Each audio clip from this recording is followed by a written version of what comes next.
Olá, é terça-feira, dia 30 de maio e estamos juntos em mais um assunto do dia aqui na tela da Rede Brasil de Comunicação e que bom poder contar com o seu carinho e a audiência de sempre. Hoje aqui no nosso programa vamos tirar todas as suas dúvidas sobre financiamento imobiliário, é o tema desta edição do Assunto do Dia. É terça-feira e como você que já está em casa já sabe, é dia de receita. Hoje aqui no nosso programa vamos aprender a preparar um rocambole de batatas assadas com a gastrônoma Luciana Luna. E ainda tem as vagas de emprego no quadro Há Vagas, além das notícias da internet sobre o tema, enquete do dia e muito mais. O nosso programa hoje está imperdível. E a realização de sonhos é muito importante para todos. Muitas pessoas querem trocar de carro, fazer uma sonhada viagem ou até mesmo dar início a um processo de contratação de um financiamento imobiliário. Os financiamentos eles são realizados pelos bancos que pagam ao vendedor do imóvel a quantia de quem compra, quem quer fazer essa compra para financiar. A partir daí, o comprador ele deve pagar o banco que quitou a sua dívida. E durante esse período, esse imóvel ele fica ligado à pessoa que fez a compra, mas essa mesma pessoa ela não pode negociar esse imóvel enquanto ela está com a dívida no banco, Para nos ajudar a entender mais sobre o tema de hoje, vamos conversar aqui no nosso estúdio com o Rafael Simões, ele que é diretor da construtora Tenório Simões. Também vai reforçar o nosso bate-papo daqui a pouquinho o Geraldo Vitorino, ele que é gerente de vendas da imobiliária Eduardo Feitosa. Daqui a pouquinho vamos ouvir as dicas e orientações dos nossos convidados de hoje, mas agora é o momento para a gente acompanhar uma reportagem sobre o tema com Magdiel Nayal. A crise econômica estourou em 2014, reduziu as vendas de imóveis de médio e alto padrão e freou a construção de novas unidades devido à redução do volume de investimento e financiamento para compra com recursos da poupança. Mas, segundo o diretor da Associação das Empresas de Mercado Imobiliário de Pernambuco, as unidades financiadas pelo programa Minha Casa Minha Vida, destinadas a famílias com limite de renda, continuam com o mercado em expansão, apesar das restrições na liberação de crédito. Ao longo desses últimos 2 anos, houve realmente uma retração, não é que o mercado entrou em crise. Houve uma retração, parou-se aquela quantidade de lançamentos que haviam nos anos de 2011, 2012, 2013. No entanto, o financiamento do Minha Casa Minha Vida, que é o financiamento que usa os recursos do FGTS, esse nunca parou. Para ele, o sucesso nas últimas edições de feirões realizados no estado são indicativo de que o mercado está em recuperação. E já que os empresários do setor andam animados com a construção e a venda dos novos imóveis, as estratégias de venda não podem faltar. A principal aposta é para a diferenciação dos empreendimentos. Se você estudar ele bem, fizer pesquisas de mercado, ouvir o que é que o mercado quer, fazer um produto diferenciado, entendeu? E com valor agregado maior, eu não tenho dúvida de que se vende. Tudo para garantir a felicidade de famílias como a de Viviane. Ela recebeu as chaves do apartamento na semana passada e finalmente está livre do aluguel. Para mim essa localização ela foi muito boa, porque assim fica próximo aqui a BR, fica próximo de Prazeres, tem ônibus próximo. Felicidade completa, A família está bem feliz. Ela precisou apertar as contas para conseguir a aprovação do financiamento, mas depois que escolheu o imóvel, se sentiu satisfeita. Quando o banco aprovou, a felicidade foi imensa, Então a gente passa aqueles 2 anos apertados, para poder pagar o financiamento, o sonho nosso da casa própria. Ele se resumiu nesses 2 anos mesmo. O diretor da construtora acredita que nem mesmo a turbulência política dos últimos dias traga prejuízos para a recuperação do mercado. O déficit habitacional continua, o banco continua querendo financiar. É muito mais uma questão de medo, talvez, em relação ao emprego, O emprego é que é o principal fator, na verdade. Ok, daqui a pouquinho teremos mais informações a respeito de financiamento imobiliário, mas agora é o momento que a gente abre o espaço do programa para você que está em casa. Venha participar conosco do assunto do dia. Sabe como você pode participar? Respondendo a nossa enquete. A pergunta de hoje é a seguinte: Você que está em casa já fez algum financiamento imobiliário? Já fez, não fez algum financiamento imobiliário? Liga pra gente, participa. A nossa linha interativa é o 3424-1977. Você pode ligar, responder a nossa pergunta de hoje e também mandar alguma dúvida para os nossos convidados. Interaja com a gente também através da nossa fanpage. Acesse na internet facebook.com/assunto do dia. É o nosso espaço lá na internet para você interagir conosco. Deixe aí quantas dúvidas você tiver sobre o tema. Daqui a pouquinho nossos convidados terão o maior prazer em responder a sua dúvida. Manda também essa pergunta através do nosso WhatsApp, que é o 99418-1206, 99418-1206. Participa com a gente, deixa a sua dúvida, que daqui a pouquinho ela vai ser respondida. E olha só, diversos bancos oferecem financiamentos. O que os diferencia são as condições de pagamento, como as taxas de juros cobradas, a duração também dos contratos e quanto do valor do imóvel pode ser financiado. Mas afinal, qual banco escolher para fazer o seu financiamento? Vamos saber com os nossos convidados. A gente vai responder esse questionamento e muitos outros aqui no decorrer do nosso programa. Primeiro vou dar aqui boas-vindas. Rafael Simões, seja muito bem-vindo aqui ao Assunto do Dia. Nossa, obrigado. Geraldo Vitorino, seja muito bem-vindo também aqui ao nosso programa. Muito obrigado.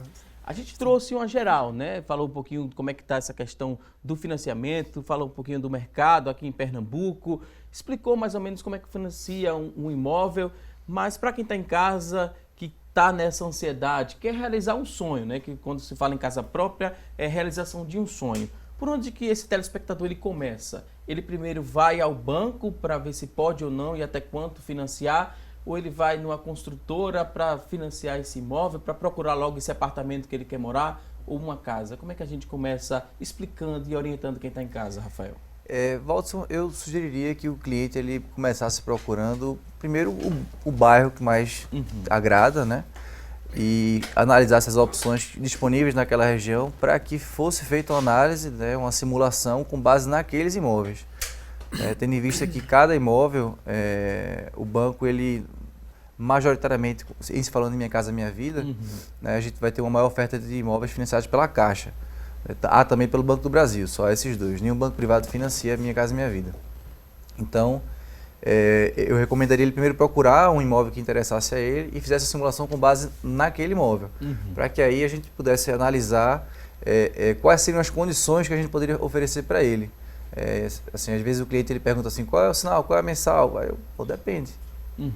Depende do seu financiamento, no caso da sua renda, depende do seu subsídio, do seu FGTS, da sua comprovação. Então, assim, a gente tem um questionáriozinho para ser sucinto, são 10 perguntas para poder montar uma proposta, vamos dizer, o mais próximo possível da Caixa. Mas a gente só vai saber realmente a avaliação precisa quando a gente juntar toda a papelada e dar entrada no banco para fazer a conformidade. Esse processo, né, de juntar toda a papelada demora muito tempo? Tem como controlar um pouquinho a ansiedade para saber se foi ou não aprovado esse financiamento? A princípio, o Rafael falou algo interessante, né? Mas a princípio, ele tendo um município, um bairro específico para fazer a aquisição do seu imóvel, é interessante que ele tenha um corretor capacitado ao lado dele. É onde vai fazer uma diferença bastante grande, porque um corretor ele capacitado e orientado dentro do mercado, ele vai direcionar o cliente em todas as etapas da aquisição desse imóvel. Então, se ele tem um corretor onde conhece a região do produto, a qualidade do produto, a tratativa de documentações, então o corretor ele precisa estar capacitado para orientar o cliente para fazer até essa aquisição. Então, o corretor, que é a responsabilidade dele maior, ele responde bastante com isso, porque ele vai tratar o cliente, vai conhecer o cliente, tirar o perfil dele, agregando ao produto, que é, no caso do Rafael, que é em Pau Amarelo, que é um empreendimento muito bom. Então, esse é o processo. Corretor primeiro, tem o município, aí partimos por financiamento. Aí, quando o corretor está capacitado, ele sabe todo o trâmite, principalmente a parte mais burocrática de todo o processo, é a parte de documentação, que existem algumas particularidades na documentação onde precisa ter uma atenção do corretor. Porém, o corretor tem uma assessoria, vou citar o Eduardo Feitosa, a imobiliária, nós temos por trás uma assessoria de parte de crédito, a análise, todo o processo passa. Mas quem está na ponta é o corretor, porque ele é o responsável desde o início para mostrar o produto, pegar a documentação do cliente e chegar até a realização do sonho do cliente. Por mais que exista esse incentivo, né, do governo também, oferecendo algumas condições especiais para o financiamento, esse programa também, o Minha Casa Minha Vida, é preciso ter um perfil para financiar um imóvel, né? Qualquer pessoa pode chegar, ter o interesse de adquirir um imóvel e financiar esse imóvel ou não? Precisa se enquadrar em um perfil? Que perfil básico seria para financiar um imóvel? Então, basicamente, como o Geraldo falou, é importantíssima a presença do corretor para poder já fazer esse filtro, né? E o cliente, às vezes, eu acho que a maioria, eu diria que até 90% dos casos, é a primeira e talvez a única aquisição que a pessoa vai fazer. Então, ela é natural que ela nunca tenha procurado se informar muito sobre isso. Então, assim, em se tratando de Minha Casa Minha Vida, que é um programa do governo e que existem alguns pré-requisitos, então, por exemplo, qual é o grande trunfo do Minha Casa Minha Vida? Primeiro é você ter acesso a um recurso que eu digo que é um juros justo, né? A gente não pode dizer que é baixo, se a gente usar a referência de juros atual, qualquer coisa é baixa, né? Então, assim, um juros hoje a partir de 5% é um juros razoável, juros bom, comparado com padrões internacionais aí. Então, esse é o primeiro ponto. O segundo trunfo do Minha Casa Minha Vida é você ter as variações de subsídio, né? Então, ou seja, o cliente precisa se enquadrar no perfil para conseguir ter acesso ao subsídio, né? Ao recurso do FGTS, né? E também é um pré-requisito para poder usar o seu recurso do FGTS que está guardado. Então, cada um tem vamos dizer, uma regra diferente. Por exemplo, você poder usar o seu FGTS, tem que ter pelo menos 3 anos de carteira assinada, né, somando todo o seu período trabalhado. Aí você poder usar o seu salário FGTS. Eu tenho, sei lá, R$2.000 de FGTS, mas eu trabalho há 2 anos de carteira assinada. Não vai poder sacar, vai ficar guardado. Aí o outro ponto é você ter acesso ao subsídio. Para ter acesso ao subsídio, existem as faixas do Minha Casa Minha Vida. Então, se eu não me engano, a faixa 1, faixa 1,5, é uma faixa muito específica. Assim, a faixa 1,5 é o imóvel precisa estar enquadrado no valor de 115 mil, no máximo agora até 122. O imóvel ele tiver enquadrado nesse valor de venda, ele se enquadra com 1,5. Bem específico. Bem específico mesmo. A faixa 2 e a faixa 3, o faixa 1,5 tem um subsídio alto. Veja, bem longo. A faixa 2, para você ter acesso ao subsídio, primeiro, assim, de forma geral, você não pode ter imóvel, né? E você não pode ter nenhuma restrição.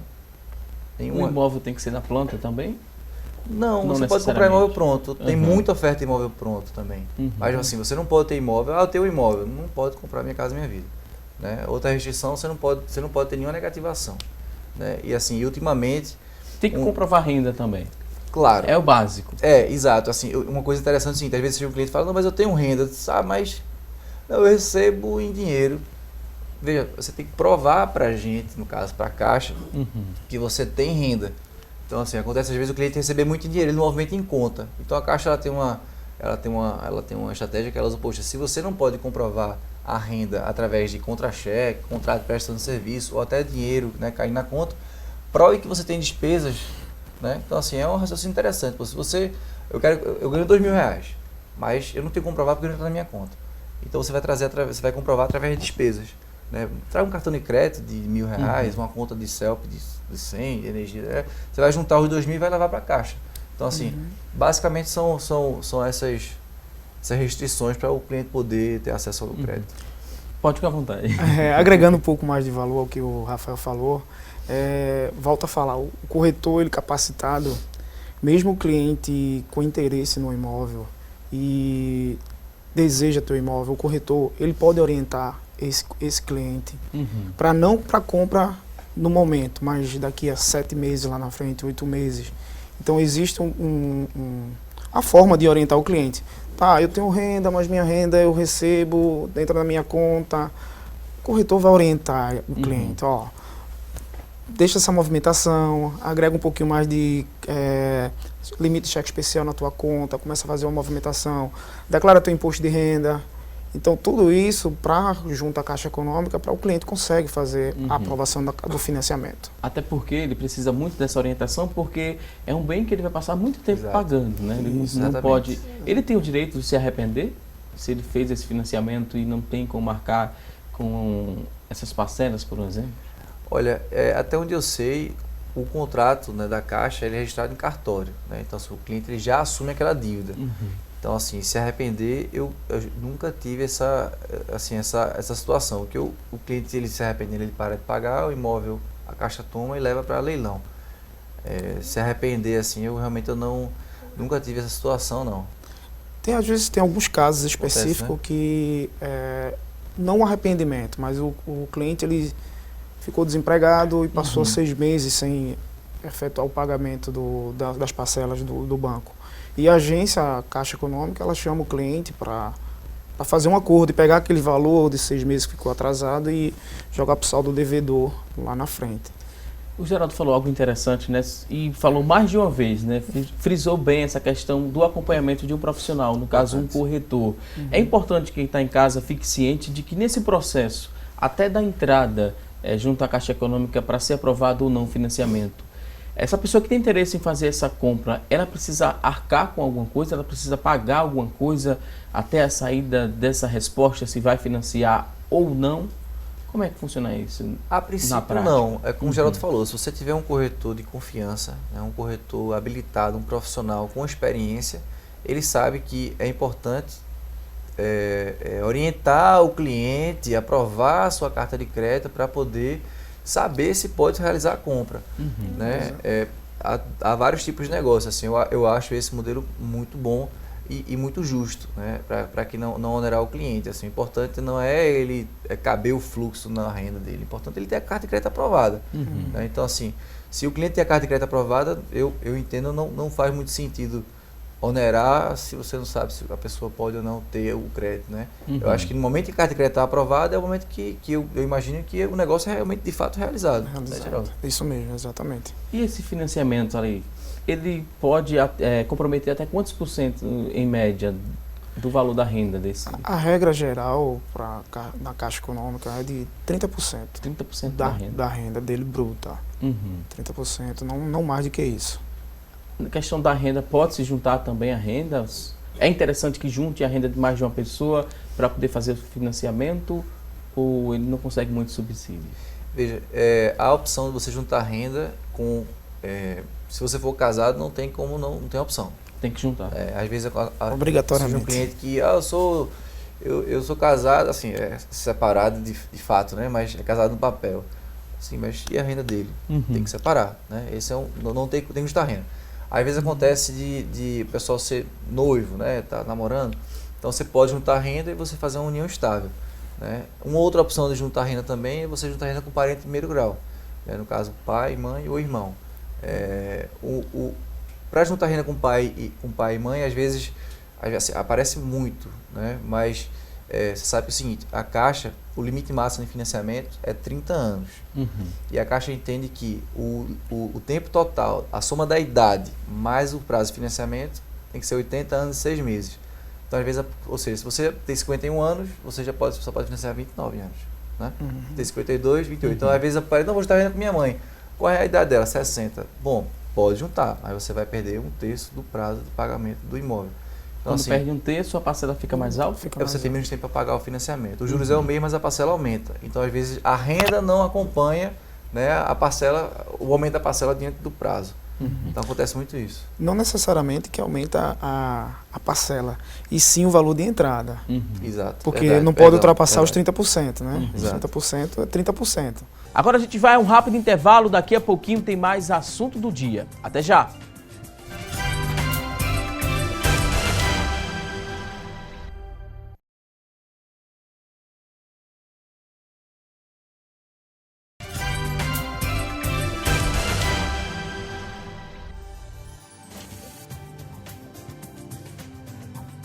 Estamos de volta com mais assunto do dia aqui na tela da Rede Brasil de Comunicação. Hoje aqui no nosso programa estamos falando sobre financiamento imobiliário. Isso mesmo, e a partir de agora vamos conferir as notícias da internet sobre este tema, e quem vai trazer as informações a partir de agora é a Thalita Belo. Olá, Thalita. Oi, Valdson. Oi, pessoal. Nosso destaque de hoje vem do site do Canal Economia Nacional. É sobre o cenário do mercado imobiliário, que é de reação no segundo semestre. O site destacou que o forte retrocesso econômico, o desemprego em alta e a elevação dos juros teve um efeito negativo no crédito imobiliário. O site destacou que em 2 anos foi registrada uma queda de 83% no volume de empréstimos e financiamentos concedidos para a construção e compra de imóveis com recursos da poupança. Mas a confiança na melhora do país trouxe mais ânimo ao setor, que espera leve reação no segundo semestre, de acordo com o site. A gente se vê amanhã, se Deus quiser, um dia abençoado para você que acompanha o assunto do dia e para você também, Valdson, e o pessoal do estúdio. Ok, Thalita Belo, muito obrigado pelas informações, um excelente dia também para você. E eu vou fazer essa pergunta aqui aos nossos convidados em relação à expectativa do mercado imobiliário aqui no estado de Pernambuco. Será que vocês estão esperando o segundo semestre para melhoria nesse setor, ou vocês já estão comemorando, né? Já deu agora em abril e maio, já deu uma melhorada nesse mercado imobiliário aqui no estado de Pernambuco, ou está esperando mesmo para o segundo semestre? Como é que está a expectativa de vocês? A expectativa, já estamos sentindo em média aí de 20% que já está. Até porque pelas notícias de taxas de juros diminuindo, a inflação deu um percentual bem menor já. Então, para o segundo semestre, teremos aí já vamos chegar aos 50%. Mas acho que o melhor vai ser em 2018. O mercado precisava desse fôlego, né, Rafael? Valdson, a gente... domingo, agora sexta, sábado, domingo, foi o Feirão da Caixa, né, que aconteceu no Shopping Rio Mar. E assim, o sentimento geral é de uma retomada, né? Então assim, até a gente viu agora há pouco, com relação à queda do crédito imobiliário, 80% e tal. Assim, quem enxerga esse dado pela primeira vez, poxa, vamos lá, né, que está caindo. Mas a gente tem que separar bem isso aí. Nesse número existem os dados computados com financiamento com recursos da poupança, que em média geral são imóveis acima de 180 mil reais, né? E com recurso do FGTS para famílias enquadradas Minha Casa Minha Vida, abaixo de 180. Então assim, vai ser bastante diferente. Então o mercado do Minha Casa Minha Vida com recurso do FGTS ainda respira muito. Se você pegar um dado aí, vamos lá, a crise começou em 2015, né? 2015 para cá, a gente sentiu, né? Estourou, né? Foi o então, boom, né? Se você pegar os imóveis do Minha Casa Minha Vida para cá, você não tem essa crise, né? Talvez não tenha valorizado tanto, mas você ainda encontra vários cenários de valorização dos imóveis, né? Então, assim, o Feirão da Caixa agora para a gente foi uma demonstração muito boa de como o mercado está, né? O cliente ele foi decidido, né? O cliente ele pesquisou muito, mas ele continuou comprando, né? E assim, qual é a tendência? A gente sabe que é consenso aí que o crédito depende de renda, né? Depende da disponibilidade de crédito, mas com a retomada do crescimento, a gente está há 2 anos já sem saber o que vai acontecer amanhã. Não é possível que a gente vá viver assim para sempre. Então, com a tendência de retomada, a gente sente que o mercado ele vai voltar a reagir. Existe tem muitas famílias procurando imóvel, tem muita região para ser explorada, né? E a gente está bastante otimista, sim. Os consumidores continuam comprando, continuam pagando também, em meio a esse cenário do nosso país, esse público do Minha Casa Minha Vida. A inadimplência é alta ou não? Não, a inadimplência no Minha Casa Minha Vida, como estávamos conversando anteriormente, é 1,5% de inadimplência. E o FGTS dos inativos ajudou bastante o nosso mercado do Minha Casa Minha Vida.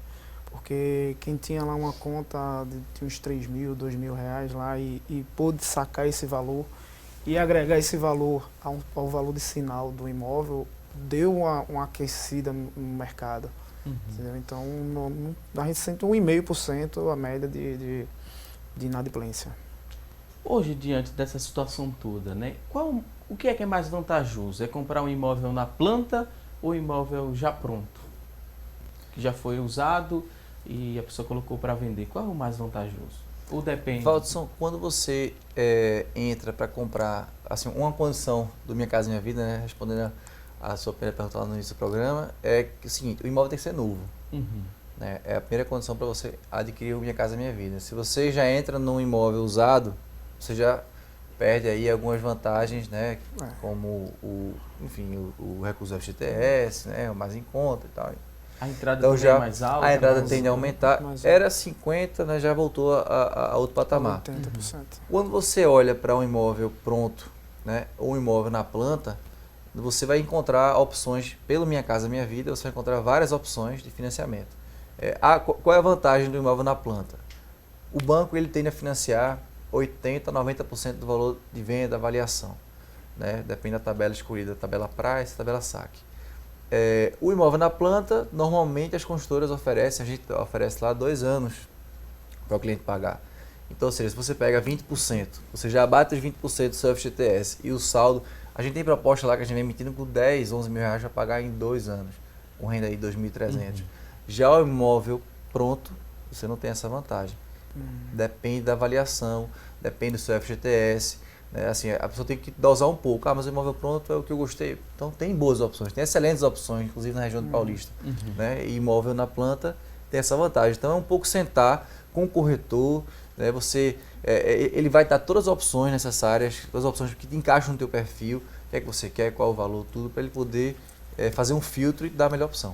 Esse corretor também vai orientar esse consumidor em relação ao contrato, porque tem algumas coisas que a gente enxerga ali no contrato que não dá para compreender, né? Alguns termos utilizados. Ou eu preciso contratar um advogado para que ele faça uma análise mais detalhada desse contrato para poder, antes de assinar a compra desse imóvel. Será que tem essa necessidade de se contratar um advogado ou é exagero? Não é exagero, não precisa de um... Volto a falar, o corretor ele tem está capacitado juridicamente, financiamento, documentação. Então o corretor, ele capacitado, ele consegue fazer essa leitura do contrato junto com o cliente, sem problema algum. Entendeu? É só sentar, orientar, ler as cláusulas que tem no contrato e informar para o cliente que às vezes tem algumas palavras que realmente o cliente não entende. E o corretor, ele capacitado ali, ele vai lá e faz a leitura e faz uma interpretação mais contundente para o cliente e ele vai entender pacificamente, não precisa de um advogado, não é necessariamente um advogado precisa fazer isso. Valdo, em geral, quando você compra na planta o imóvel, você vai ter 2 contratos. Você vai ter o contrato da construtora, que é a promessa de compra e venda, que ela é gerada antes do contrato da Caixa. Em seguida, o contrato da Caixa. O contrato da Caixa é um contrato de adesão. Você não vai conseguir, pode contratar quanto advogado você quiser, não vai conseguir mudar. Aquilo ali é o contrato padrão no Brasil inteiro. Né? E o contrato da construtora, normalmente, acontece, é importante a leitura, Valdo, é muito importante, mas em geral as cláusulas são práticas de mercado. Nenhuma construtora vai se expor a colocar uma cláusula absurda, né, passível de uma discussão e se prejudicar. Né? Então, assim, normalmente é correção de INCC, né, prazo de entrega de obra, né, a descrição é importantíssimo. O cliente ter acesso ao memorial de incorporação do imóvel, né? Porque às vezes, assim, o contrato, ótimo, tem coisas interessantes, é importante você ler, mas se apega também ao memorial descritivo do que vai ser entregue. Isso aí é muito importante para que você cobre exatamente os materiais que foram colocados lá, né, no memorial. Então, isso é importante. Vamos usar um exemplo prático, né? O Valdo chega lá na Tenório Simões, na construtora, para financiar um imóvel. Você apresenta a proposta, mostra a situação do imóvel, o prazo de entrega. Eu tenho até 2 anos, você disse, tem um prazo máximo de até 2 anos a fazer um repasse, né? Parte do valor à construtora seria 20% do valor do imóvel, mais ou menos assim, a média, né? Porque 80% o banco consegue financiar. Nesses 2 anos, eu pago alguma coisa a mais? Existe uma taxa de evolução de obra, né? Que gera muitas dúvidas, inclusive... Eu tinha algumas dúvidas sobre essa taxa também. Claro, eu tenho que pagar à construtora o valor que cabe à construtora e, além desse valor, tem que também pagar essa taxa de evolução de obra. E quem é que cobra essa taxa? Valdo, eu costumo dizer o seguinte, existem três vamos dizer, 3 grupos de pagamentos que o cliente vai ter durante o processo de compra do seu apartamento. O primeiro é a construtora, é o valor do imóvel. Né? A construtora ela não recebe R$1 a mais do que o valor da proposta. O segundo ponto são as despesas necessárias para registro do imóvel. Né? No caso, para a contratação do financiamento e registro do imóvel. Então, quando você vai assinar um contrato com a Caixa, existe uma taxa lá do contrato da Caixa. Em seguida, a gente vai para a prefeitura para registrar o ITBI, para pagar o ITBI, para em seguida registrar o imóvel. Isso varia de cliente para cliente. Se for enquadrado Minha Casa Minha Vida, dá em torno de R$4.000, R$4.500 o pacote. Né? Às vezes a construtora oferece. A maioria das vezes, né? sim, oferece. A gente oferece um bônus Grátis, também desses valores, né? Exatamente. E o terceiro ponto são as despesas de juros de evolução de obra. O que é o juro de evolução de obra? Né? Taxa de evolução de obra. Na verdade, vamos supor, né? Valdson vai lá comprar um apartamento com o Eduardo Feitosa, né? Leva lá no Costa del Sol para conhecer, e aí a gente faz uma simulação e percebe que Valdson tem aí a prestação que Valdson vai pagar quando o imóvel estiver pronto é de R$900, R$800. Né? Então, a taxa de isso quando o imóvel estiver pronto, você vai pagar R$800 de prestação. O que é uma prestação na Caixa? Ela é composta basicamente de amortização, juros e encargos. Né? Encargo, seguro, né? A taxa que a Caixa cobra. Na fase de obra, que é uma fase que as construtoras normalmente levam 1 ano e meio, 2 anos, você não tem amortização. Você tem os juros e os encargos. E essa parcela ela evolui proporcionalmente à evolução da obra. Isso quer dizer, por exemplo, R$800 de Valdson. Quando a obra tiver com 50%, Valdson vai estar pagando R$400. Concorda? Quando a obra estiver em 100%, já Valdson vai estar pagando R$800. A obra já está pronta. Então, ou seja, é igual a tua parcela à prestação final. Né? Então, assim, o que é que a gente recomenda, que a gente faz bastante com o cliente? Se a evolução de obra tende a subir, vamos elaborar uma proposta para que a parcela da construtora não financiada seja o oposto. Para que a gente consiga fazer um fluxo médio que caiba no orçamento do cliente. A gente costuma dizer assim, qual é o teu orçamento para a gente poder montar um fluxo bacana para caber no teu orçamento. E qual é a vantagem da evolução de obra? Assim, às vezes o cliente, mas por que pagar a evolução de obra? Né? Veja, evolução de obra é uma taxa cobrada pela Caixa estritamente para obras, né, para apartamentos e imóveis comprados na planta. O que é isso basicamente? Nenhuma construtora, para você financiar um imóvel na planta, a construtora precisa ter o ISO 9001, ela precisa ter um certificado TBQPH nível A, ou seja, ela precisa comprovar para a Caixa Econômica que é capaz de fazer e entregar um imóvel de boa qualidade. Né? A gente precisa, a Tenório Simões é habilitada nos dois, no ISO 9001 e no PBQPH nível A. A construtora precisa apresentar por vários anos balanços para a Caixa para provar de capacidade financeira. Né? A gente apresenta certidões de todos os sócios, toda a história, tudo para provar que a gente tem idoneidade financeira para fazer aquela obra. Né? Então, ou seja, o repertório da construtora, o que ela fez, o acervo que ela fez. Né? Então, são coisas que vão contar. Durante a obra também, a Caixa ela acompanha, mensalmente ela manda um engenheiro para avaliar o acabamento, se está igual ao memorial, se o cronograma está sendo igual ao memorial. Então, assim, a gente tem um acompanhamento constante do cliente. E um fator principal também, que eu enxergo assim, com muita vantagem para o cliente, é que essa parcela não financiada, que é essa 80% que a gente estava discutindo, no seu caso, Walter, ela não é corrigida pelo INCC, em geral. Então, ou seja, ao invés de você passar 2 anos corrigindo aquele saldo pelo INCC, ele fica congelado. Então, se você fizer conta, você vê que é bastante vantajoso. E a evolução de obra, a construtora tendo todo esse acervo de documentação, o índice de imóveis financiado pela Caixa Econômica, dentro do Minha Casa Minha Vida, todas elas estão sendo entregues esses imóveis. Nós não temos imóveis, tem algum índice, Rafael, de algum imóvel que foi financiado pela Caixa que não foi entregue? Minha Casa Minha Vida eu te conheço. Nenhum. Então a evolução de obra ela dá garantia, porque é fiscalizado pela Caixa Econômica também. Entendeu? Qualquer dificuldade que a construtora tiver, a Caixa vai estar fiscalizando ele. Ou seja, Rafael, você não fez a obra, você não andou com a obra, então ele vai ser penalizado. Então a credibilidade da evolução de obra que dá para o cliente, a segurança que passa para ele, que ele vai receber o imóvel. Entendeu? Então, exatamente. Se a construtora tiver um problema, assim, a gente tem assim, se a construtora tiver um problema muito sério, né, que não conseguir, ela está fora do mercado. Ela está fora do mercado. Caixa, lista negra. Lista negra né? e o E projeto. assim, exato, se você procura um corretor te oferece um imóvel, uma construtora que tem um histórico, né? Que você vê depoimento dos clientes, rede social está aí, você consegue ver.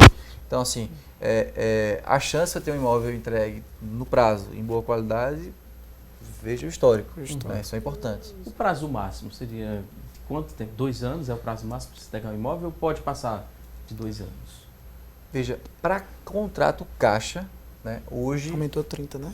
a gente Hoje está com prazo de 36 meses, contrato caixa padrão. Né? Ou seja, da mesma forma que o cliente ele recebe um contrato para adesão, a gente meio que recebe um contrato para adesão também.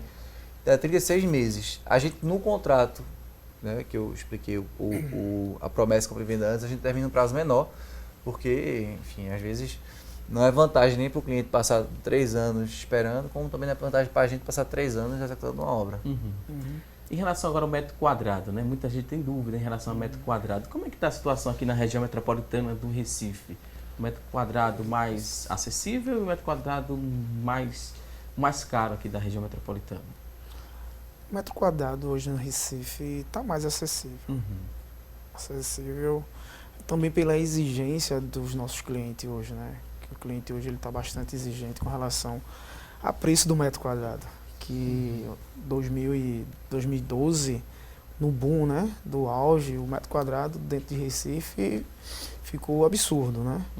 E hoje com essa retração, né, o metro quadrado de construção passou a diminuir o valor, né? Porque senão não sobrevivia. Então hoje está muito mais acessível. Dentro da Minha Casa da Minha Vida não foge muito do padrão, né?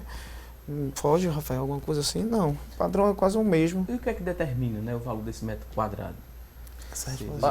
O metro quadrado, ele varia, óbvio, assim, com a comparação com o mercado em geral, né? Mas você vai notar variações, por exemplo, varanda, suíte, quantidade de quartos, localização, acabamento do edifício. Né? Então você tem hoje, por exemplo, a gente trabalha com um imóvel que é são poucas unidades, são 42 unidades. Né? O Costa Blanca, que nós entregamos agora no começo do ano, eram 36, o Costa del Sol são 42. Então a gente tem uma fachada de cerâmica, a gente tem pilotis, ou seja, as garagens são cobertas. Né? O lazer a gente entrega completo, piscina, salão de festa, jogos, forno de pizza, churrasqueira, área para criança, academia. Então, assim, basicamente você vai analisar e vai comparar um com o outro. O Minha Casa Minha Vida você varia em torno de 3.200 metros quadrados, talvez imóveis na planta com esse acabamento, talvez você encontre um metro quadrado menor, sem esse acabamento, talvez uma rua um pouco, né, mais distante. Então, assim, varia um pouco o metro quadrado. E assim, quanto às vezes você com um imóvel muito, sei lá, de repente 100 metros quadrados, 80 metros quadrados, você não consegue acompanhar esse metro quadrado, né? Às vezes tende a ficar um pouco menor, mas em compensação o imóvel fica bem menos acessível, né? Então, varia um bocado. Ok, vou pedir licença mais uma vez aqui aos nossos convidados. Você que está em casa, tem alguma dúvida ainda sobre o tema? Manda pra gente, participa, 3424-1977 é a nossa linha interativa, ela já está aberta, disponível para você participar conosco. 994-18-1206 é o nosso WhatsApp. Deixa lá a sua dúvida que daqui a pouquinho ela vai ser respondida. Agora vamos a um rápido intervalo e até já!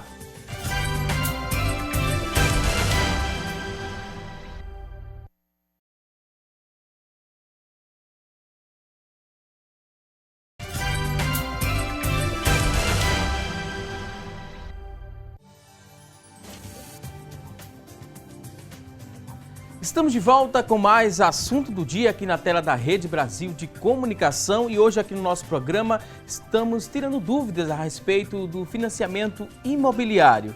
Quando a gente tem alguma dúvida, geralmente a gente vai lá na rede social, usa a internet como fonte de pesquisa, mas às vezes encontramos alguns mitos a respeito de determinados temas e de financiamento imobiliário a gente também encontrou alguns mitos e algumas verdades também que a gente vai mostrar a partir de agora e com a ajuda dos convidados a gente vai compreender se é mito ou se é verdade. Vamos ver aqui a nossa primeira informação. Mito ou verdade? Toda pessoa pode financiar a compra do imóvel. Isso aqui é mito ou é uma verdade? Qualquer pessoa pode fazer esse financiamento? Sim. Sim. Todas elas sim. Pô, tem as entrelinhas, né? Mas todos podem financiar, sim. Portanto, ela precisa respeitar Alguns critérios, né? exato. Como a gente falou no começo do programa. Isso, exatamente. Comprovar a renda é a primeira, né? O primeiro critério a ser Então, respeitado. Ela nesse precisa processo. passar pelo crivo do banco, Do né? banco, E é. assim, a Caixa tem suas regras. Está e mais exigente, não está, diante dessa situação econômica do país? tá bastante tá exigente. bastante exigente. Bastante, porque é o seguinte, a gente falou no programa que a regra geral, né, os 30% de comprometimento em renda, é uma determinação, inclusive, do Banco Central. Né? Então, ou seja, se o cliente, ele, por exemplo, ele tem um consignado, já consumiu uma parte dos 30%. 30%. Se o cliente ele paga uma parcela de uma moto, consumiu parte dos 30%. Então, ou seja, a regra é não pode comprometer mais de 30% da renda com financiamento e empréstimos.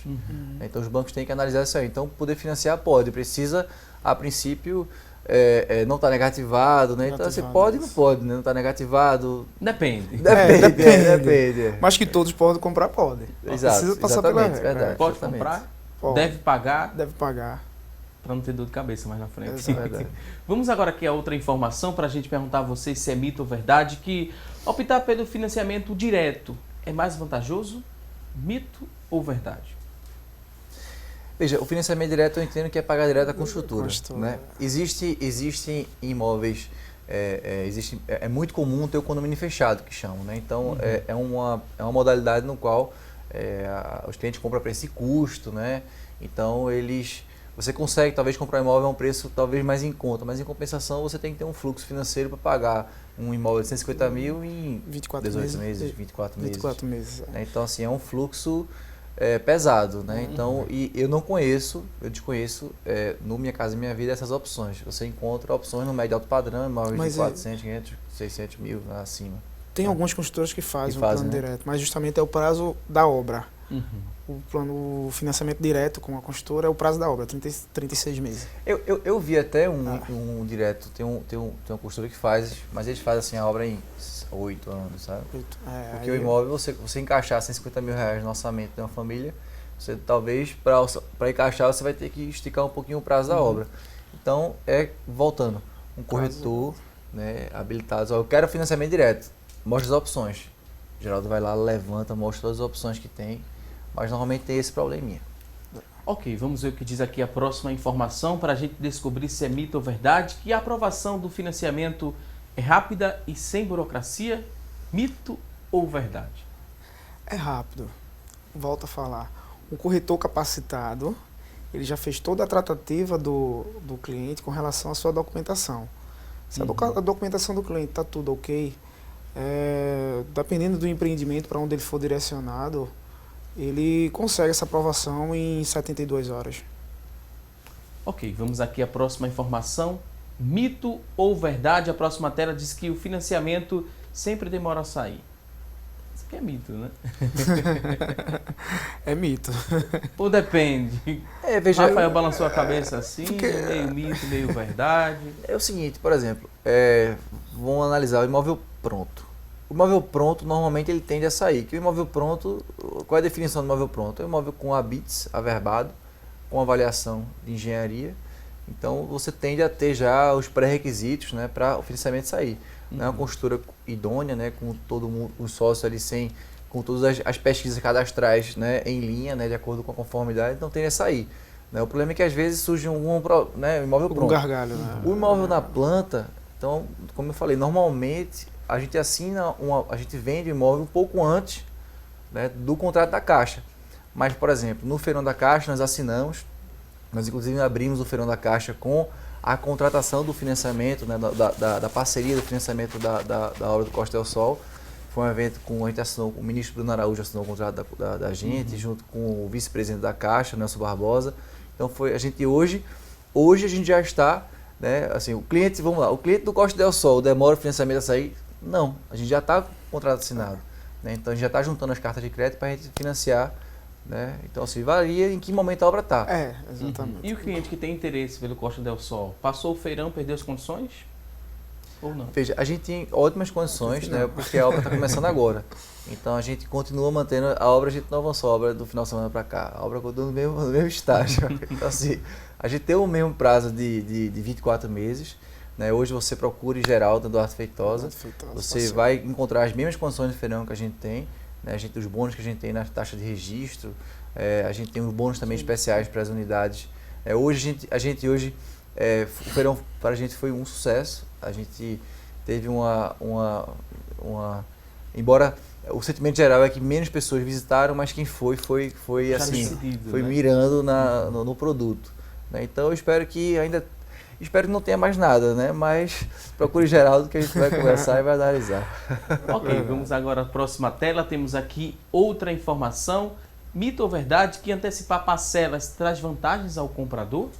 Depois de feito esse financiamento, tem como antecipar essas parcelas? Sim, existe a possibilidade, sim, do cliente ele pagar a última parcela do financiamento, onde a Caixa Econômica ela vai tirar os juros, as taxas e ficar um valor menor.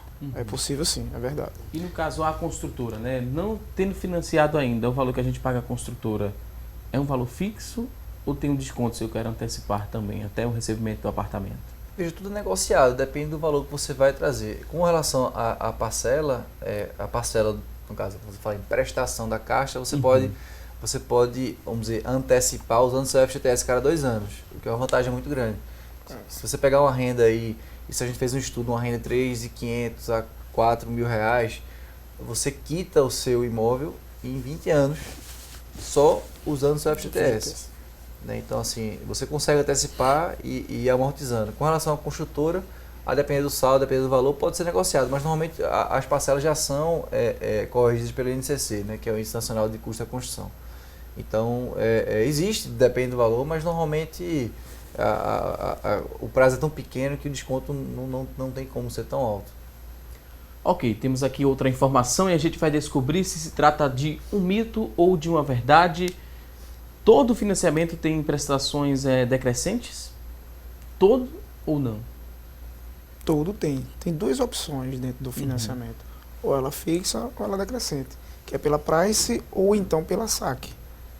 Então E o que é que vai determinar eu fazer? Price, né? A price e a saque. É a questão dos juros? Tem uma diferença? Tem uma diferença, porque a decrescente, o cliente está pagando o saldo devedor. Então, a amortização dele é bem maior. E na price, quando ele está pagando, ele não está pagando o saldo devedor, e sim os juros. Então, demora um pouco mais dessa prestação, ele pagar esse financiamento, né? Porque a price ela fica linear, né? Então, vai ser de 360 meses um valor bem grande, né, para ele pagar no final. Ok, temos outra informação e a gente vai descobrir se trata de um mito ou de uma verdade. É difícil avaliar o valor de um imóvel? É difícil, não é? Para quem trabalha no ramo vai dizer que não, né? Mas quem não entende muito. É como, volto a falar para você, o corretor capacitado, ele está aliado a fazer essa avaliação tranquila. Porque ele está dentro do mercado, ele faz a sua avaliação mercadológica, ele conhece o mercado, ele sabe o valor do metro quadrado, ele sabe comparar preço com outros imóveis. Então, o cliente que tiver com o corretor capacitado, ele está bem assessorado para saber o valor definitivo de um imóvel. Curioso assim, quando você fala, é que você sempre tenta separar, né? Quando você fala para a Caixa ela tem uma métrica, ela tem mais de centenas de engenheiros credenciados. Então eles têm na superintendência lá um controle, todas as propostas realmente contratos assinados, e eles conseguem chegar num algoritmo lá para dizer o valor do imóvel com base no que eles têm. Quando você pega assim uma pessoa que quer vender o seu imóvel ou uma pessoa que quer negociar um terreno, aí assim existe um problema grande que é o preço que vale a expectativa, né? Então assim, às vezes você ouviu falar um dia que o cara vendeu uma casa perto, você fica esperando chegar, né? Então, às vezes a gente vê muito isso com o terreno, né? Às vezes a gente passou por um boom, né? E o terreno tem uma inércia muito grande para o proprietário ele sentir que o preço mudou, o mercado mudou. Ele fica esperando aquela expectativa chegar no auge para vender mais. Então, assim, é difícil, mas a gente consegue um preço justo. Essa é a resposta. Ok, vamos agora à próxima informação. Temos aqui outra tela para descobrir mito ou verdade que os imóveis menores são mais baratos? Mito ou verdade? Veja, se você pegar um apartamento de 30 metros quadrados na Avenida Boa Viagem, vai sair bem mais caro do que... Minha Casa Minha Vida com 42. Isso é 60, isso é fácil. entendeu? Então, assim, depende da localização, sem dúvida. No caso, a média do Minha Casa Minha Vida, o tamanho mínimo, tem esse tamanho mínimo estabelecido para se fazer? Seriam 48 metros O que eu quadrados? vejo no mercado hoje chega a 42 metros, O mínimo. mínimo. É o mínimo Tem uma praticado, né? praticada, né? Não existe... Não existe uma regra, né? Não, Eu não- a faixa 2 e faixa 3 do Minha Casa Minha Vida, a faixa 1,5 é que é a faixa muito recente, eu não vou saber responder com precisão, mas a faixa 2 e 3 é mercado, que a prefeitura aprovar, né, a Caixa ela vai analisar, vai criticar o projeto, vai sugerir melhorias, né? Mas a princípio 2 quartos, Dois um quarto. Tem empreendimento até de 1 quarto no Minha Casa Minha Vida sendo lançado. Uhum. Ok, temos aqui uma última tela para a gente descobrir se é mito ou se é uma verdade. Vamos ver a próxima informação. Imóveis nem sempre eles podem ser considerados um investimento para o futuro, mas sim um patrimônio. O que vocês poderiam Olson, se falar você- dessa informação? Veja, se Vocês você... concordam, discordam? Se você analisar, eu acho que se você tem investimento e patrimônio, são coisas que podem se confundir um pouco, né?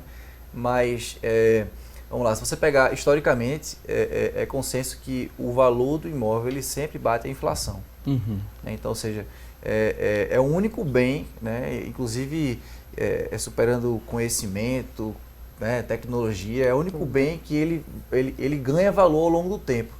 Né? Acho que o imóvel, para perder valor, ele precisa ser afetado, assim, sei lá, um cemitério vai ser construído lá, um presídio, né? Não sei, algo assim realmente complicado, mas normalmente a valorização do imóvel ela é constante e bate sempre a inflação. Eu vejo verdade. Vai muito do perfil do cliente. Porém, ele pode olhar como investimento. Hoje ele está investindo, mas amanhã ele pode querer morar. Isso torna-se um patrimônio para ele. Então é verdade, eu vejo como investimento, futuramente como patrimônio dele, tranquilamente.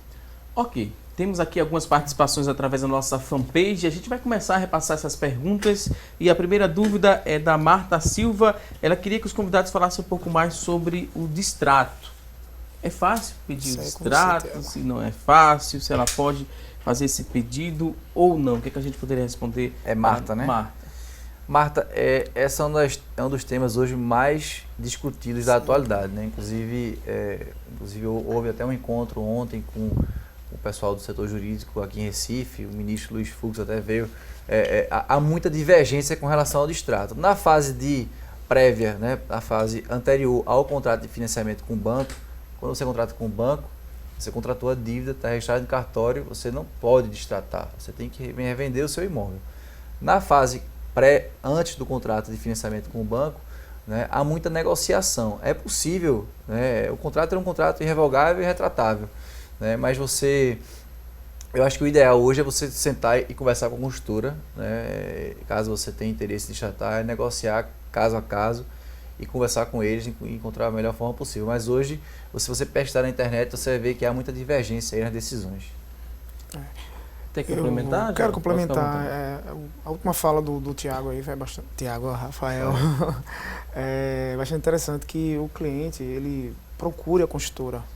Porque com certeza vocês vão ter lá uma conversa bastante que vai agregar valores tanto para a construtora como para você e entrar no acordo. Procura a construtora, que é o caminho mais ideal que eu indico.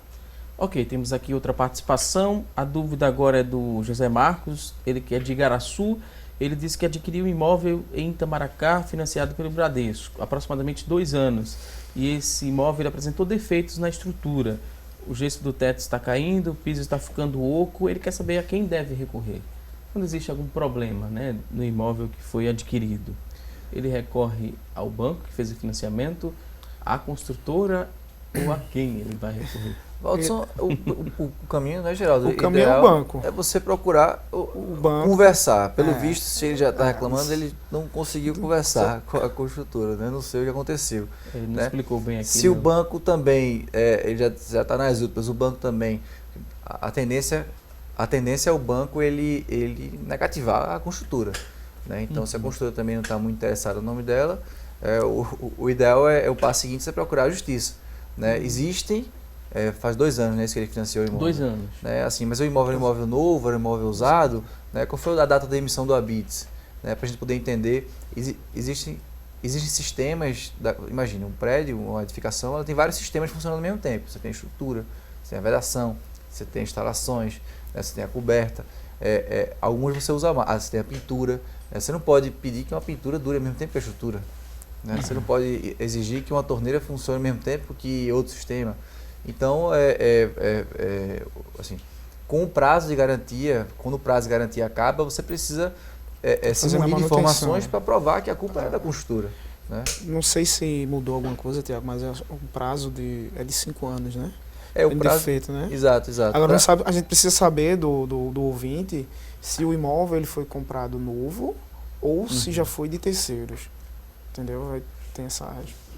Agora eu vou pedir licença aos nossos convidados porque eu tenho um convite a fazer a você, querido telespectador. É que do dia 1 ao dia 5 de junho, a Rede Brasil de Comunicação estará com uma programação especial devido ao 16º Congresso de Mulheres da Igreja Evangélica Assembleia de Deus em Pernambuco. Estaremos realizando a cobertura especial ao vivo, direto do Templo Central, a partir das 2h30 da tarde, com o plantão AD News. Às 7 horas da noite, com o culto festivo, e às 9h30 da noite, o programa especial AD News Mulheres. Isso mesmo, fica aqui o nosso convite e o tema deste ano do Congresso, Tendo um Coração de Serva. Então fica o convite a você e toda a sua família a comparecer no Congresso de Mulheres da Igreja Evangélica Assembleia de Deus em Pernambuco. E agora a gente vai saber qual será a receita que será preparada no próximo bloco do programa.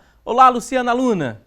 Olá, a receita de hoje é uma dica de acompanhamento. É logo após o intervalo. Fiquem ligados!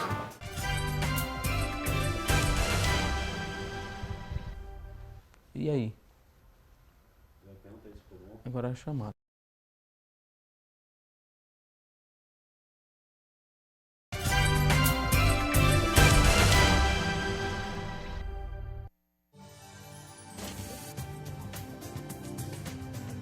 Estamos de volta com mais assunto do dia aqui na tela da Rede Brasil de Comunicação.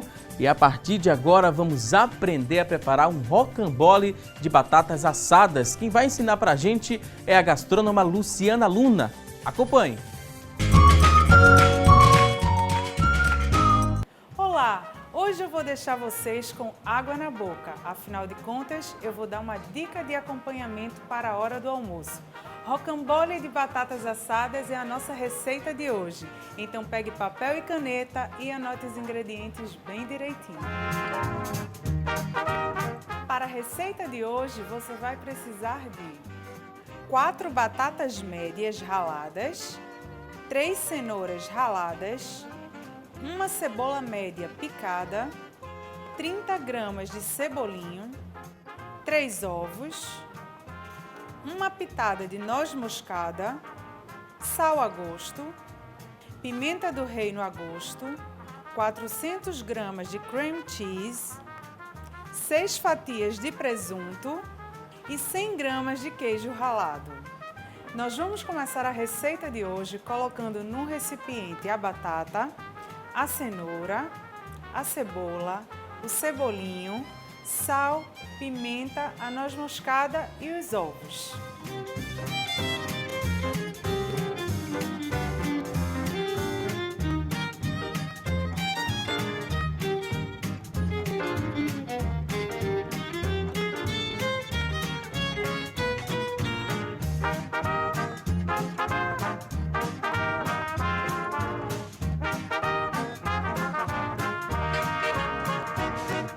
O próximo passo é misturar tudo.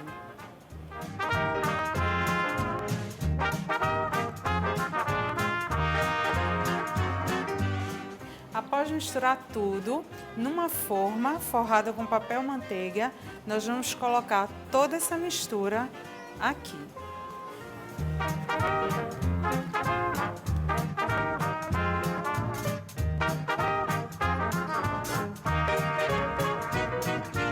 É importante preencher todos os espaços.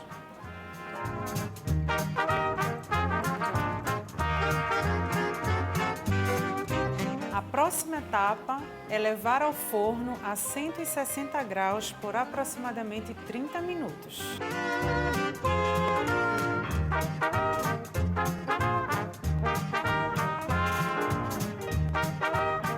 O próximo passo é rechear.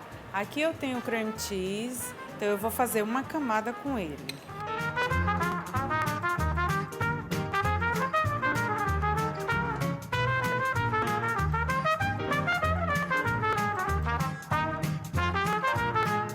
O próximo passo é colocar o presunto.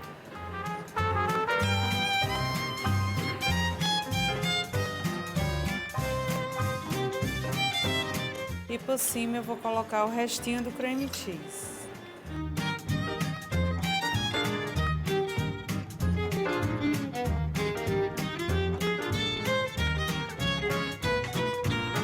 Feito isso, nós vamos enrolar.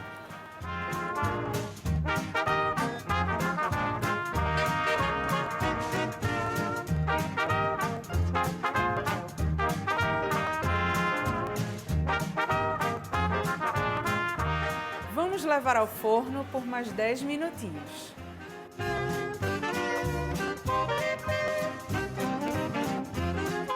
Está pronto o nosso rocambole, espero que vocês gostem e até a próxima!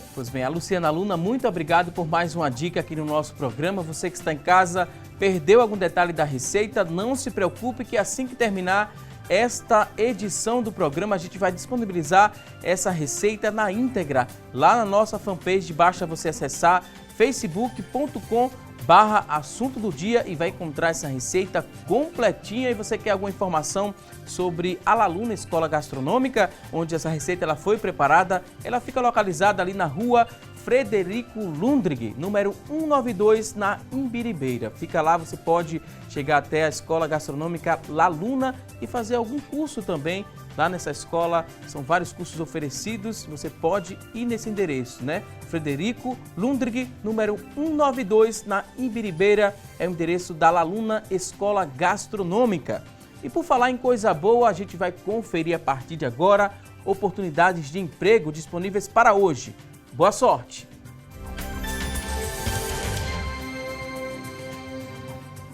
Atenção, você que está em casa em busca dessa recolocação no mercado de trabalho, preste atenção às dicas que vamos trazer a partir de agora. Olha só, uma vaga para arte finalista, a exigência é de ensino médio completo, experiência não exigida, R$ 937 é o salário, uma vaga para arte finalista. Vamos agora à próxima oportunidade de trabalho. Agora tem 2 vagas para inspetor de segurança. A exigência é de ensino superior incompleto, 6 meses de experiência, salário R$ 3.800. 2 vagas para inspetor de segurança. Vamos agora à próxima oportunidade de trabalho. Próxima oportunidade é uma vaga para repositor em supermercado. Ensino médio completo é a exigência. 6 meses de experiência e o salário é de R$ 1.006. Você que está em casa se interessou por uma dessas vagas, elas são do Sistema Público de Emprego, Trabalho e Renda. Ele fica localizado na Avenida Rio Branco, número 155. O telefone para contato, papel e caneta na mão, anote aí o telefone, é o 3355-2900, 3355-2900. A você que está em busca dessa recolocação no mercado de trabalho, muito boa sorte.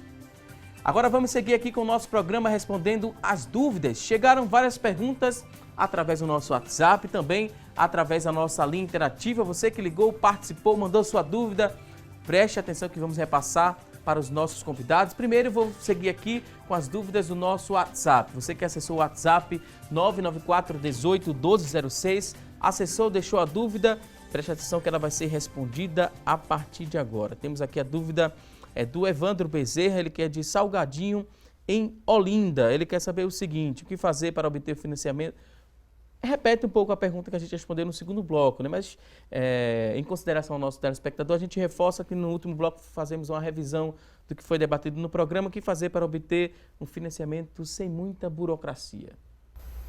Acertar no corretor é o primeiro passo? Isso. De repente, acertar no corretor primeiro e ele, assim, Evaldo, né? Evandro Bezerra, de Evandro Olinda. Bezerra. Evandro, se você tiver o checklist e você já trazer o dossiê completo, a gente vai te ajudar um bocado. Documentos legíveis, documentos válidos, né? Uma certidão de casamento com 30 dias. Né? Se você precisar declarar imposto de renda, se você ganhar acima do teto, declare imposto de renda. Então, assim, se você trouxer tudo certinho, a Poste Geral te entrega isso aí com 24 horas. Com certeza. Procura um corretor capacitado, procura a imobiliária Eduardo Feitosa, que damos todas as assessorias para você. E ele tem uma última dúvida aqui, ele quer saber por que algumas construtoras não conseguem entregar o imóvel no tempo determinado. Valdson, é uma questão interessante. Veja, normalmente uma obra ela é um processo artesanal, né? Não é uma fábrica. Você não consegue ir para uma máquina e sair pronto do outro lado. Então você tem aí um prazo de 2 anos, um ano e meio, 2 anos. Você tem esse meio tempo greve, né? Você somar as greves. Veja, historicamente eu já sei, todo mês de outubro tem greve dos bancos, né? Setembro, greve da Receita Federal. Novembro, dezembro, greve de trabalhadores. Então, assim, quando você soma esse período todo, aliado a período de chuva, né, que a gente não sabe quando vai ter as chuvas intensas. As chuvas ajudam, não, as chuvas atrapalham. Atrapalha a execução da obra, não, atrapalha o trabalhador chegar na obra. Atrapalha o fornecedor entregar o material.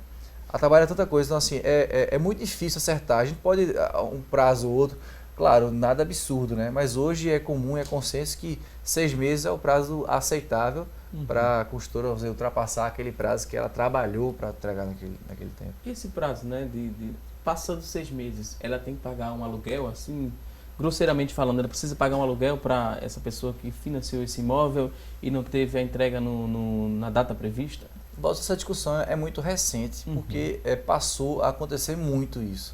Né? Então, assim, hoje em dia, o que é que cabe para o cliente que passa 6 meses? É multa? É lucro cessante? Somos os dois? Não somos? Porque é um tema recente que aconteceu muito. Né? Antigamente, né, no boom imobiliário, né, o cliente, ele, né, de repente, era muito fácil substituir, ou então as obras andavam até um pouco mais rápido, né? Até assim, houve muito atraso também pelo boom de falta de escassez de material e mão de obra, né? Mas isso é um tema muito recente. Eu acho que se você tiver nessa situação, o ideal é você procurar realmente um advogado e discutir, ou de preferência primeiro com essa construtora. Eu recomendo. Reforça primeiro com a construtora, procura a construtora, negocia a melhor forma, né? Em seguida você procura um advogado. Mas assim, é um tema que o que eu disser aqui está sendo discutido isso. Tem agora a próxima dúvida do Danilo. Ele disse que comprou um imóvel novo em 2015. Agora começou a soltar, né, a cerâmica do piso e está aparecendo algumas fissuras na parede. A construtora decretou falência, já que ele deu entrada disse que já deu entrada na justiça contra a Caixa Econômica. Ele quer saber se esse procedimento está correto, né? Ele deu entrada na justiça contra o banco que financiou. Ele disse que o residencial fica em Igaraçu e a maioria das casas estão apresentando esse mesmo defeito. Você já foi pela Caixa, né? Ele falou, desculpa o nome dele. Caixa Econômica. A dúvida é do Danilo. Danilo, se foi pela Caixa, você deve ter procurado a Caixa ela deve estar acionando a seguradora, né? E assim, os trâmites internos deles, o que a gente sabe está na garantia, né? O imóvel ele foi financiado, o imóvel não é feito para durar 2 anos, o imóvel é feito para durar, a estrutura dele é para durar 20 anos, a vida toda, né? Se você der a manutenção correta. Então não está certo, né? Eu acho que o ideal é você pelo que eu entendi, você está no caminho certo, procurar, né, seus direitos, começar com a Caixa Econômica e ver a melhor forma aí dela acionar a seguradora, né? Já que a construtora não vai poder, não tem responsabilidade, né, ou de imediato aí fazer isso, né? Não sei.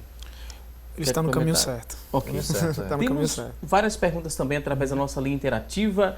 Você que ligou, participou, preste atenção que vamos responder a partir de agora as dúvidas que chegaram através da nossa linha interativa. Antoniel Firmino, ele diz o seguinte, a dúvida dele, ele fala que comprou um imóvel e não está conseguindo pagar. O que é que eu devo fazer? A dúvida é do Antoniel Firmino. Como o Geraldo falou, se a Caixa já tiver na fase do contrato Caixa, você procurar a agência e ver qual o prazo que eles podem dar aí de tempo para você não poder pagar, né, 6 meses, né, chega a ser o seguro cobrir. Mas se realmente você não consegue pagar, assim, aí você não tem outra saída, né? A Caixa ela vender o imóvel, ela naturalmente ela vai levar, vamos supor, né, o pior dos cenários, você não consegue pagar e já está financiado. A Caixa vai tomar o imóvel, vai a leilão, vai abater a tua dívida, né, com o valor recebido e resolver. Né? A outra posição que eu dou para o Antoniel é que ele pode fazer uma sessão de direito.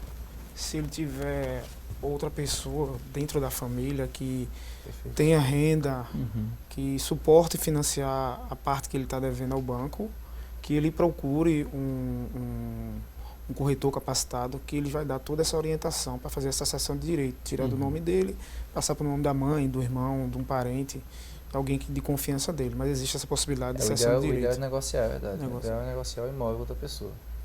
Ok, vamos agora à próxima informação, no caso a próxima pergunta. Mais uma dúvida que chegou através da nossa linha interativa, Denise Marques, de Camaragibe.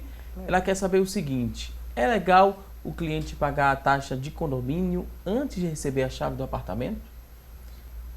Denise, você não recebeu a chave do apartamento por qual motivo, né? Se o condomínio já tivesse destituído, se a obra tivesse sido entregue, né? Por que razão, né? Às vezes acontece, já teve casos do cliente ele não querer receber a chave do condomínio, né? Ele está viajando, está fazendo reforma, não se mudou ainda, né? Ou às vezes há um saldo a ser negociado com a construtora. Então, qual é o motivo que você não recebeu as chaves ainda?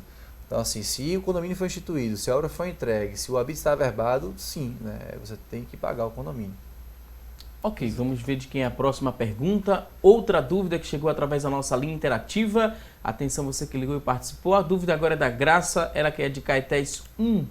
A dúvida dela é a seguinte: quem recebe um salário mínimo tem direito de fazer um financiamento imobiliário? É possível fazer recebendo apenas um salário mínimo?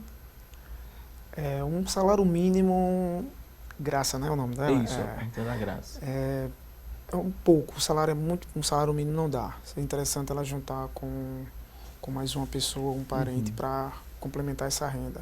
Ou então, corretor capacitado, ela dá assistência para ela, para formar uma renda informal para ela. Mas no momento hoje ela não consegue comprar. Ela pode comprar daqui a 6 meses ou 7 meses. Tá? Uma renda informal aí com a renda formal complementando a renda dela. É possível que, né, Geraldo, vamos supor, não sei qual o trabalho da espectadora lá, mas vamos supor que uma vez eu achei interessante, um cliente ganhava R$1.000, mas ela estava há 25 anos no emprego lá e tinha FGTS gigante. Então, assim, ela consegue financiar, mas ela consegue financiar pouco. Ela tem um subsídio alto e com a FGTS dela, ela conseguia comprar um imóvel. Talvez num valor não muito alto, mas é bom você tentar avaliar a possibilidade de juntar renda. Né? Se você tiver uma renda informal, você procurar um corretor para ele orientar você como você tentar, né, vamos dizer, comprovar essa renda informal e de repente avaliar o seu saldo em FGTS. Mas Geraldo falou certo, procure um corretor que ele vai te dar uma consultoria aí, vai te explicar para você se preparar por 6 meses, 1 ano.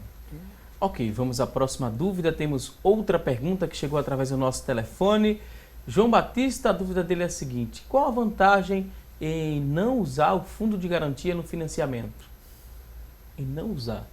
João, seguinte, o que é o fundo de garantia? Né? O fundo de garantia, né, é aquele depósito que as empresas fazem, né, de 8% da sua renda no fundo que o governo usa e ele remunera você no valor X. Eu acho que assim, a maior vantagem é você usar para comprar um imóvel, né? A outra possibilidade é se você estiver planejando sair, né, do seu emprego, né, ou você estiver precisando desse recurso para alguma outra coisa e combinar com o fato de você sair do emprego. Né, você vai usar aquele recurso para alguma outra coisa. Mas deixar o recurso, eu já ouvi cliente, não, eu quero deixar o recurso na FGTS, está rendendo quanto? A maior dúvida dos clientes com relação a utilizar ou não o FGTS, se é vantagem ou se não é, eles ficam: se eu for demitido da empresa, eu vou perder aqueles 40% ou 50% que é hoje? Não vai perder. O que está lá de FGTS que você vai utilizar no financiamento é uma coisa. E os 40% ou 50% que tem de rescisão é um outro valor que vai entrar para você tranquilo, sem problema algum. Temos aqui a participação agora do Gustavo. Ele quer saber se os bancos eles financiam apartamentos do tipo caixão. É possível fazer esse tipo de financiamento? É possível sim. Na verdade, veja, o que é o prédio caixão que ficou aí com essa, né, ficou estigmatizado? Né? Na década de 80, 90, se construíam muito os edifícios com caixão, aquele térreo, primeiro, segundo, terceiro andar. Usava-se aquele tijolinho de 8 furos, né? Parede sobre parede. E aquilo ali não é mais permitido hoje. Né? E aí ficou um pouco estigmatizado. Hoje, todos os prédios, caixão, no caso, com essa mesma tipologia, térreo, primeiro, segundo, terceiro andar, eles são construídos com toda a segurança possível. Ou blocos estruturais, né? Parede sobre parede, com projetos aprovados, ou pilar viglage também, que vamos dizer assim, que é o concreto moldado logo, que é o mais comum. Às vezes parede de concreto também. Então, assim, a segurança de hoje dos prédios que antigamente falavam de caixão, ela é total. A Caixa não financia, pode ter certeza que a Caixa não vai entrar no financiamento cuja construção não seja, a solução construtiva não seja aprovada por eles. Outra participação aqui, uma última dúvida do Otoniel, ele que é de Olinda, gostaria de saber se é possível pegar financiamento para a reforma da casa própria. Existe uma linha de financiamento material de construção. Uhum. Voltou, né? Voltou agora. Saiu, o Senado aprovou mês passado. Pronto. Tem até a gente botou até um post se você puder, no Facebook da gente, Facebook Tenório Simões Construtora, a gente postou lá sobre o cartão reforma, varia de 2 a 5 mil reais. Isso. A renda, se não me engano, é até R$ 2.800. Foi aprovado no Senado, não sei se já está sendo operacionalizado, mas logo mais acho que vai estar disponível sim. Ok, vou pedir licença agora aos convidados para a gente conferir agora o resultado da enquete. Hoje fizemos a seguinte pergunta: você já fez algum financiamento imobiliário? Olha só o resultado. 45% das pessoas que ligaram e participaram disseram que sim. Disseram que já fizeram financiamento imobiliário e 55% disseram que não. A você que ligou e participou aqui do nosso programa, muito obrigado pelo seu carinho e audiência de sempre. Estamos agora na reta final desta edição do Assunto do Dia e é o momento de abrir espaço para as considerações finais, desde já agradecendo aqui aos convidados, Geraldo Vitorino, ele que é gerente de vendas da imobiliária Eduardo Feitosa. Muito obrigado, Geraldo, pelas informações, por compartilhar tanto conhecimento conosco aqui nesta edição do Assunto do Dia. O espaço está aberto agora para o último recado. Fique à vontade. O último recado para todos os clientes é que vão em busca de corretores capacitados, que eles vão ser o caminho que vão levar vocês ao sonho e à realização da casa própria de vocês. Porque ele estando capacitado, ele vai lhe direcionar com relação à documentação, a construtora com idoneidade, que é do Rafael, referencio a ele, financiamento, fechamento, acompanhamento, isso o corretor ele tem que fazer. Então, deixo a dica, procura a imobiliária Eduardo Feitosa, que lá sim tem corretores capacitados, treinados para atuar dentro do mercado. Mais uma vez, muito obrigado, Geraldo. Rafael Simões, ele que é diretor da construtora Tenório Simões. Rafael, muito obrigado pela participação. O espaço agora está aberto para o último recado. Fique à vontade. Valtson, obrigado. Espero ter atendido aí as perguntas que foram feitas. E com relação a o que a gente enxerga, né, as considerações finais, eu acho que eu reforço também o que Geraldo falou. Eu acho que é um momento de ter muita... o mercado está retomando, existem muitos bons lançamentos, né, nas regiões. Uma dificuldade grande que a gente encontra é o cliente ter a documentação necessária, ele já vamos dizer, em condições de aderir a um financiamento, né, com a renda formalizada, com os comprovantes necessários. Então, acho que sim, você tem que procurar um corretor e começar a sua pesquisa. Né? Não é uma geladeira, não é uma televisão que você vai passar o cartão e vai comprar na mesma hora, não. Você tem que se preparar, pesquisar para fazer uma compra consciente. Mais uma vez, muito obrigado aqui aos convidados, a você que está em casa, muito obrigado pelo seu carinho e audiência de sempre. Não se esqueça, teremos um novo encontro amanhã, ao vivo, às 9h30 da manhã, aqui na tela da Rede Brasil de Comunicação. Um forte abraço e até lá!